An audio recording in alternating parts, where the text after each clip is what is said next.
Welcome back to Inner Light.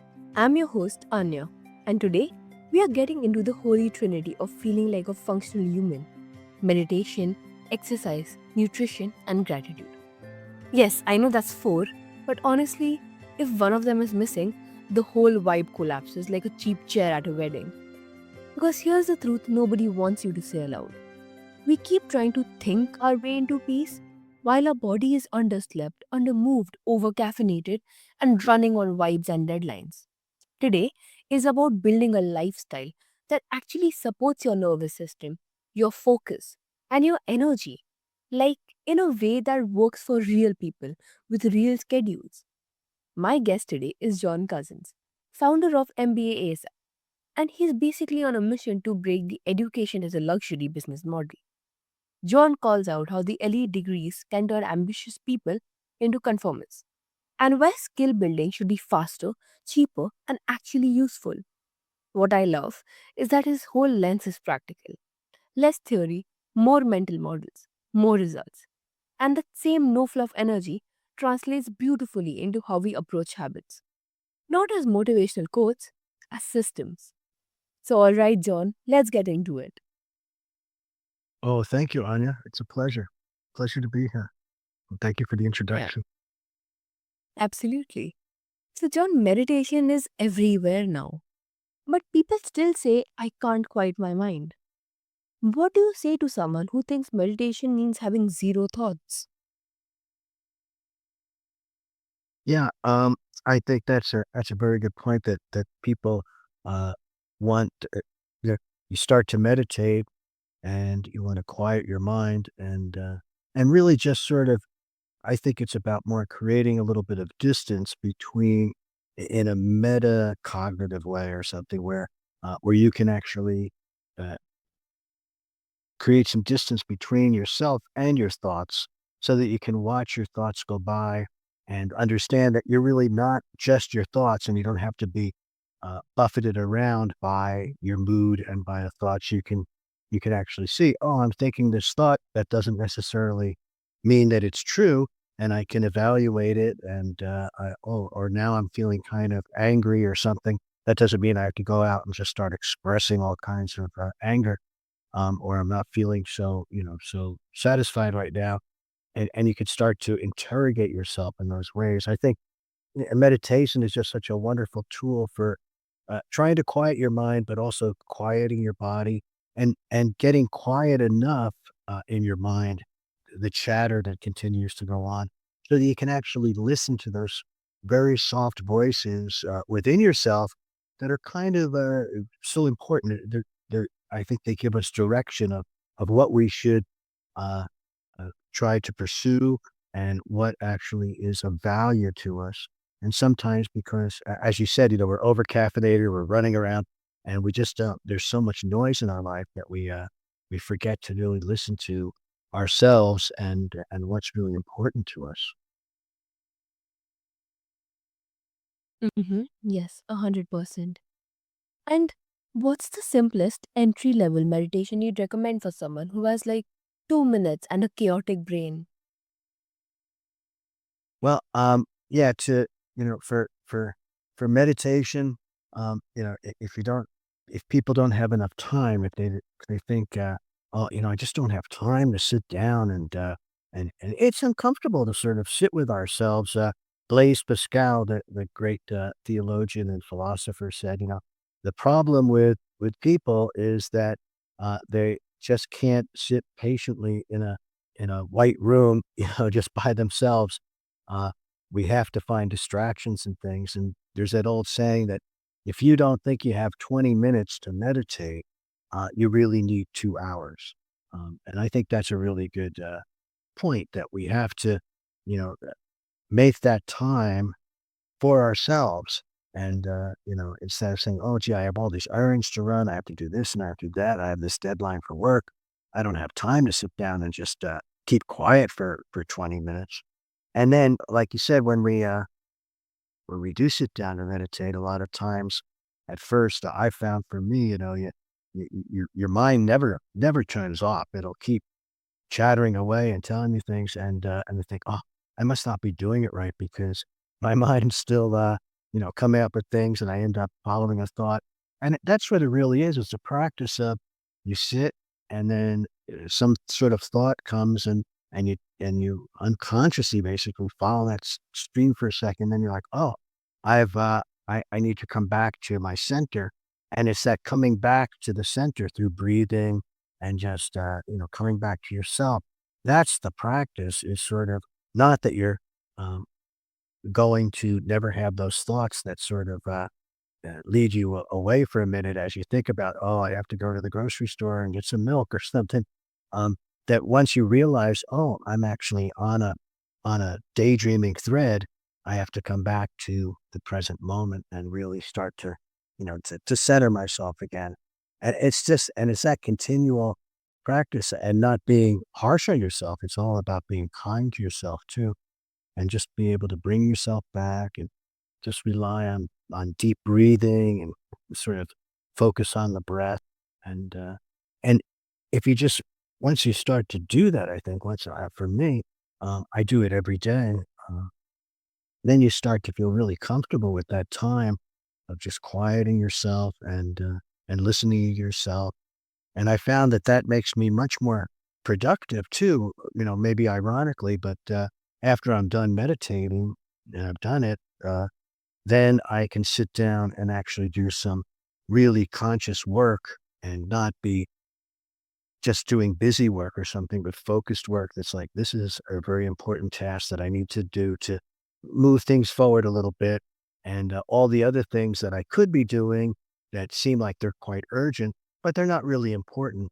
I can shelve those and work on something that's important, but doesn't like rise to the occasion of feeling so urgent within me. But then over time, those important things are the things that actually build up to something that's meaningful, a meaningful body of work that we do. Yeah, I love that. So we are not chasing silence, we are training attention. That's a huge reframe because it makes meditation feel like a skill, not a personality trait. Yeah, I agree. Silence is really the thing. Not there's so many distractions for us, especially nowadays. I think there always has been, but it's the world is so filled with. We can look at our phone and we get so ti tied up in looking at social media, following, scrolling and looking at TikTok and Facebook and all these things, or just checking emails. It's really difficult. And once we discover that about ourselves, like my goodness, I'm just a bundle of distractions, then we can start to work on that and say, I'm going to not do those distractions for a while and try to do something that's deep and meaningful. A couple of things I think to break out of that modern loop like that is just being in nature and just going out and feeling the sun and the air and being around trees and animals and also reading. I think reading is something that, long form reading, like reading a book or sitting with a poem and really sitting with something like that for a long period of time and thinking about it. Um, those are the kind of uh, respites and skills that we tend to ignore, and we go for fast, very staccato, look at this little video for a second, then look at this one, then look at this one, instead of sitting with a long form, overarching narrative and following a train of thought for a longer period of time. I think that reading is something with meditation. It's like a meditation. You can really get into someone else's mind. There's no other way to really uh, commune with another mind, especially through the ages. We can read books that are thousands of years old or hundreds of years old, and really understand someone else's mind. That's an amazing thing to be able to do. And I think it's nowadays a superpower that we can cultivate, because not many people actually do that. And so you can get all this knowledge and and that puts us it puts us more at peace with ourselves, first of all, because we recognize that the problems and the thoughts and the tribulations that we're experiencing are not just a personal thing, but have been experienced by others. And a lot of times in a beautiful poem or book, novel, uh, someone that's really as a gift with words, can craft a sentence that once we read it, it's like, oh, I've always thought that's true, but I've never been able to express it with such clarity or eloquence. And just to reread those things, I keep notes of those kind of things so that I can go back and just look at little phrases and things that then help me to, feel comfortable, to re-energize, and to sort of refocus. So, yeah, I think those are also massive skills that we have to think about developing. And like you said, that sort of trinity of or those different supports to the table of of meditation and then also gratitude, being grateful, thinking of the things that we have and really enjoy those instead of pursuing the next thing. Marketing is something that creates false needs in us. And so we're always thinking, oh, if I just had that new pair of shoes, or if I just had that shiny car, oh, everything would be great. Instead of enjoying the things that we already have and thinking about how much we would want to uh, aspire to get those things if we didn't have them, but now we do, and really being comfortable with the things that we have and being grateful for those things and the people that we have around us, our friends and our loved ones. Um, there's, and realizing that instead of pursuing more and more and more, to have this feeling that of enough, that we have enough. There's a great story about Kurt Vonnegut, the writer, the great writer, and he was with the writer who had just written Catch-22, the book, and I can't remember that gentleman's name now, but they were at a millionaire's house, and they were out on the balcony, and it was evening, and there was a party, and Kurt Vonnegut, to tease the other guy who just written this book that was getting huge reviews, really lauded as a wonderful, great, book of the 20th century, Catch-22. And and to tease him, Kurt Vonnegut said, this guy here that we're in his house, he's gonna make more money in a day than you're gonna make, with your book in the entire time that it's published. And, Joseph Heller said that. And so Joseph Heller turned to Vonnegut and said, "Yeah, but I have one thing that he doesn't have." And Vonnegut was kind of confused. "Well, what's that?" And he said, "I have enough." And that's the thing to try to aspire to, I think, is the feeling that I have enough. I don't really need to be chasing the next thing.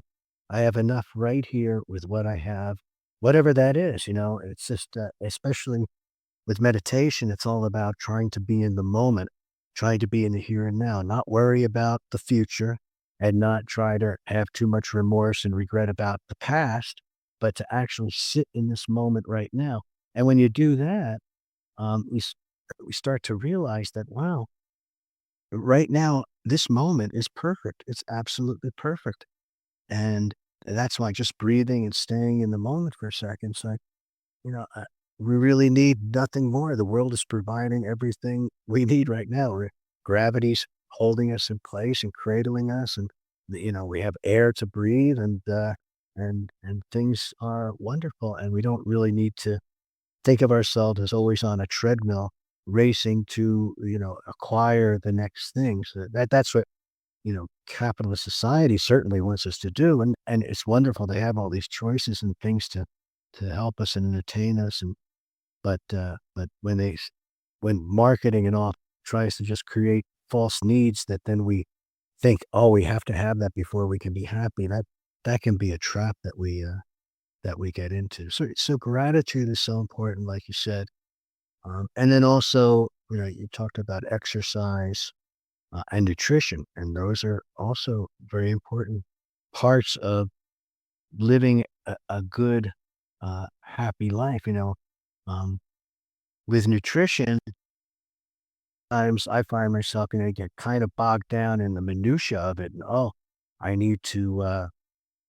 make sure that I get the right amount of this trace mineral or, this amount of carbohydrates and mix the protein and all that kind of things. And we get bogged down in that when I think really even more than trying to refine those things is to focus on uh, what they call the via negativa, what the Romans call, the negative road, the things that we have that are bad habits. Getting rid of a couple of bad habits, I think, is much more beneficial to us than trying to refine the nuances of a good habit. Things like smoking, and drinking alcohol, or all those kind of things that we do to or taking drugs, these kind of things that they're also distractions, but they're also incredibly debilitating to us. Um, so getting rid of those kind of things. Another one that I think like that is watching television. Um, I haven't had a television for almost 25 years probably, and I found that watching TV shows or binge watching Netflix or any of that kind of activity is it feels kind of comforting in the moment, but it's really absolutely squandering our time. And once I gave up uh, television and drinking booze and all those kind of smoking, I realized I had all this incredible amount of time, and I wasn't psychologically at odds with myself. Smoking is one of those things for sure. I smoked for 10 years back, and I knew it was bad for me. And every time I lit up a cigarette, I'd have this argument with myself, like, oh, this is bad for you, but we have, well, got to die sometime or something like that. So it'd be like, this argument within myself. And once I stopped, I realized I don't have that cognitive dissonance anymore where I'm sort of understanding that this is bad for myself, but I'm doing it anyway, and then I feel guilty about it. That was just a huge relief to me. So getting rid of poor habits can really be beneficial, and like television. I mean, people, and now they say we not only watch a lot of television, but we're on our phones maybe 7 hours a day. Well, if you stop doing that and you can grab back those 7 hours, think of what you can achieve. I've realized with myself, um, in the past 20 years, I just published my 69th book.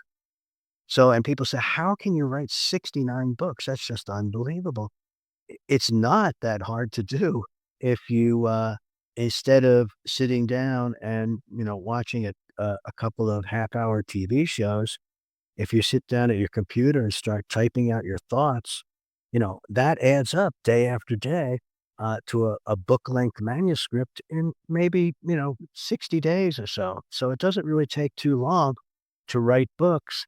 And then you have this artifact, of something that is, deeply personal that hopefully other people, like, and it's a way to communicate that you've done to be instead of being a consumer of things, be a producer of things. That's what I've found to be very satisfying in life, um, and help to really be a comfort to myself that I'm actually doing something. It may not be the world's earth-shattering greatest thing, but for me, it's actually something, and that's better than nothing. And so that's been a real boon to me. The other thing we had mentioned was exercise, and I think movement. We're we're designed to move. And so getting out and walking or running or bicycling or anything. You don't need a whole bunch of equipment or a fancy gym or something. Um, we can do all kinds of exercise just with our body weight and just with wherever we're at. And I think those are the best and, type of things to do. Anyway, it's also fun to do, more elaborate things and to play games and, play sports and play with other people. We're, uh, we're built for those kind of things. And that type of movement, it's well documented now that, if there was a pill that we could take that would, make us really healthy, do all these type of things to balance out our different systems and our nervous system, our hormonal system, and everything, we would think, "That's great, this new magic pill." Well, exercise has been documented now that exercise is the closest thing we have to that magic pill. It's the thing that keeps us, balanced and healthy. Um, and so if I always love that old phrase, it's a Latin phrase, mens sano and corpore sano, a sound mind in a sound body. And I think, that's an ancient ideal. And I think it's something that is just wonderful to try to aspire to and achieve in this day and age, just to have a healthy, quiet mind, that we understand ourselves to some degree through meditation, and a sound body to carry that mind and to also help to keep our minds uh, calm. Exercise also releases endorphins and these other great chemicals that help to keep us in a good mood and uh, you know i- balance our moods and to keep us happy. And also, it's a great sense of achievement. You work out for a half an hour, you think, okay, well, I've actually done something. And that kind of sense of it, little senses of achievement like that, I think help to keep us from being too anxious in the world. So yeah, I think those things really all fit together um, in a beautiful way, and are within our control to do. And I found for me that has really helped me to live a life that I feel comfortable with. And so yeah, that's those are my takes on all those kind of ideas. Mm-hmm. Those are amazing. And nutrition gets complicated fast. Macros, carbs, fasting, supplements, it's a whole industry. So, what's your decoding approach here? Like, what are the few basics that actually moves the needle? Yeah, that's a great question, Anya.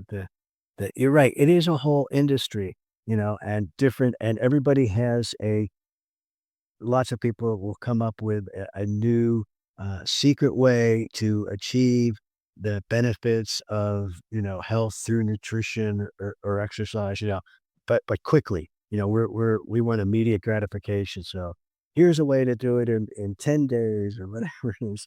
And yeah, I think that again, really, really basics like you know, I the I like to I just drink water, just pure water with nothing in it, no fancy, electrolytes or this or that, or, and I stay away from sodas and, sugary drinks or drinks that have artificial sweeteners in them, none of those kind of things. I drink black coffee and, uh, and not too much of it, but, I'll have some black coffee and water, and that's it. And to keep a simple diet, uh, of real wholesome foods, I think is the best way instead of getting too caught up in once again, it's kind of the shadow sides of capitalism and marketing is that they create industries based on this because people wanna try to sell us something so they can, make money, and so they come up with some fancy new way that, you should do things instead of just, eating vegetables and fruits and grains and drinking water and staying away from sugar and sweets and snack foods and processed foods that come out of a box or potato chips and all those kind of things. And obviously, once in a while, we're going to want to have those things as a treat, but not to make those the mainstay of our diet. To make the mainstay of our diet different, a multicolored, variety of fruits and vegetables and water, I think is a simple way to live and, and also to cook at home. I rarely go out to eat to restaurants. Restaurants are fine, but when you go out to eat, number one, you don't control the portions, you don't control the ingredients. Um, and it's satisfying. I like to handle the food, to go to the store and handle the fruits and vegetables, look at the fish, whatever it is, and get the things that I really like, and then prepare them and, chop them up and all, and cook them, and then eat them, and knowing exactly what I'm getting and really having that, direct experience of my food. I think that's the best way that I found for me, that's the best way to, pursue nutrition and a healthy diet and, uh, and not to worry about, yeah, different, should I be taking creatine or should I be taking, more vitamin D and this kind of capsule and that kind of capsule and all that? But just get my nutrients from the vegetables and from the fruits and from the, other things. Grains, I eat a lot of in the morning, make a grain mix, sort of like an oatmeal, but with steel cut oats. And then I put in barley and amaranth and chia seeds and teff, which is an ancient Ethiopian grain, and millet and quinoa, and then dried coconut and and cinnamon and cocoa and make up a what I found is a delicious mix, and it's just all these different grains. And if I found if I eat that every day, I start the day off right, and so that's my one meal that I eat that's uniform every day, and then I'll have a relatively large lunch and not much of a dinner. I don't like to eat too much in the evening, before sleep and, because it's more difficult to digest and things, but to have a relatively, substantial lunch, and that'll differ every day. That'll be, different based on what, what I have around and what I feel like eating at the time. But I think that, tied with, it's another part of mindfulness. It's a meditation into itself. I also think meditation is not just, sitting in one place and closing your eyes and trying not to think a lot of, busy thoughts and trying to center yourself and get in touch with your body and the outside world. It's also a mindfulness that then from that point permeates the rest of your day. There's walking meditations where you're just being aware of walking and looking at all your surroundings. Same thing with eating. You're just touching the food and looking at the food and, being fascinated by the colors and just really getting into what you're doing in the moment. And that can even be washing the dishes.